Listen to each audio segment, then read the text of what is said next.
بسم اللہ الرحمن الرحیم۔ السلام علیکم ناظرین اینڈ ویلکم ٹو پاک انفوٹینر۔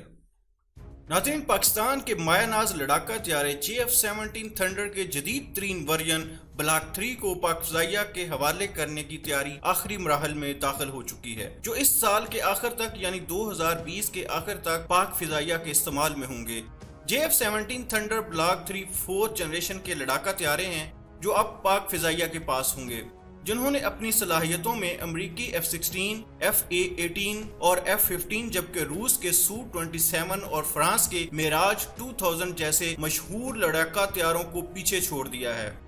JF-17 تھنڈر بلاک 3 کا انجن زیادہ طاقتور ہے، جس کی بدولت یہ آواز کے مقابلے میں دگنی سے بھی زیادہ رفتار سے پرواز کر سکتا ہے۔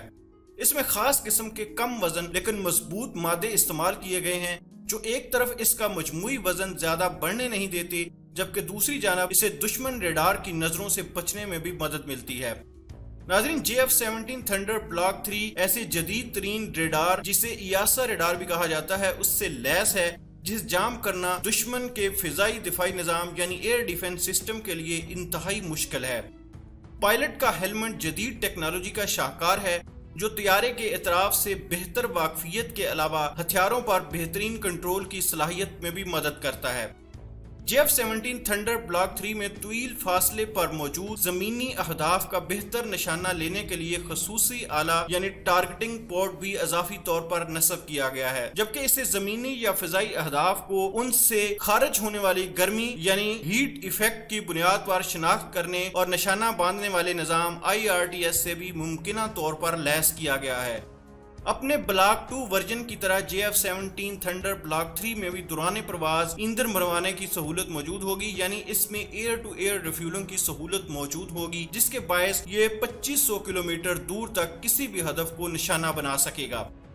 یہ فضا سے فضا اور فضا سے زمین تک مار کرنے والے دوسرے میزائلوں کے علاوہ بیائنڈ ویژول رینج میزائل سے بھی لیس ہے۔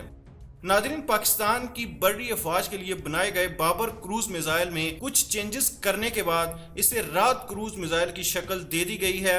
جو روایتی یا غیر روایتی اسلحے سے لیس کر کے JF-17 تھنڈر بلاک 3 میں نصب کیا جائے گا، اور جس کے باعث سینکڑوں کلومیٹر دور زمینی اہداف کو ٹھیک ٹھیک نشانہ بنایا جا سکتا ہے۔ ناظرین، JF-17 تھنڈر بلاک 3 کے کاکپٹ میں 2 افراد کے علاوہ سنگل سیٹ کی گنجائش بھی موجود ہے، یعنی کہ یہ طیارے ڈبل سیٹر اور سنگل سیٹر دونوں صورتوں میں موجود ہیں۔ اندازہ یہ بھی ہے کہ اب تک اس پر کام مکمل ہو چکا ہے اور متوقع طور پر ان لڑاکا طیاروں کو پاک فضائیہ کے سپرد کرنے کا سلسلہ اگست 2020 سے شروع ہو جائے گا۔ ان تمام خوبیوں کے ساتھ ساتھ یہ بہت کم خرچ لڑاکا طیارہ بھی ہے۔ وہ اس طرح کے JF-17 تھنڈر بلاک 1 کی فی طیارہ لاگت $25 ملین یعنی تقریباً $2.5 کروڑ تھی، اور بلاک 2 پر $28 ملین یعنی تقریباً $2.80 فی طیارہ لاگت آئی تھی، جب بلاک 3 کے بارے میں اندازہ ہے کہ اس کی فی طیارہ لاگت $32 ملین یعنی تقریباً $3.20 ہے۔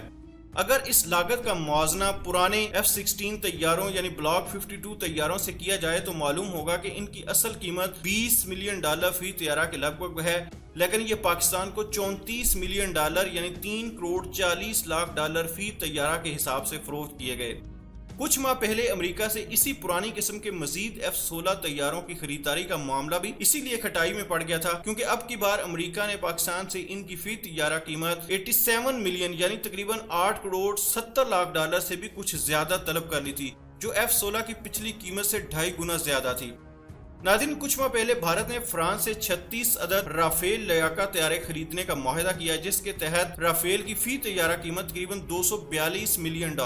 یعنی تقریباً $24.20 فی طیارہ قیمت طے کی گئی ہے،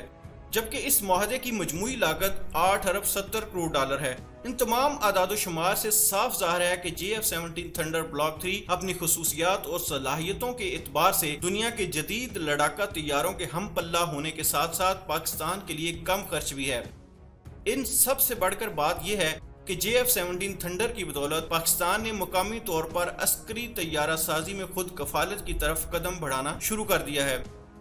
ناظرین، JF-17 تھنڈر کے منصوبے میں ٹیکنالوجی کے اعتبار سے پاکستان کا حصہ 60% تک پہنچ چکا ہے، یعنی کہ JF-17 طیارہ بنانے کے لیے جتنی چیزیں استعمال ہو رہی ہیں ان چیزوں کا 60% پاکستان میں تیار کیا جا رہا ہے اور 40% امپورٹ کیا جا رہا ہے، اور مستقبل میں یہ اور بھی زیادہ ہونے کی توقع ہے۔ یعنی کہ پاکستان کی کوشش ہے کہ 100% چیزیں پاکستان میں بنیں اور ان چیزوں کو اسمبل کر کے JF-17 تھنڈر بنائے جائیں۔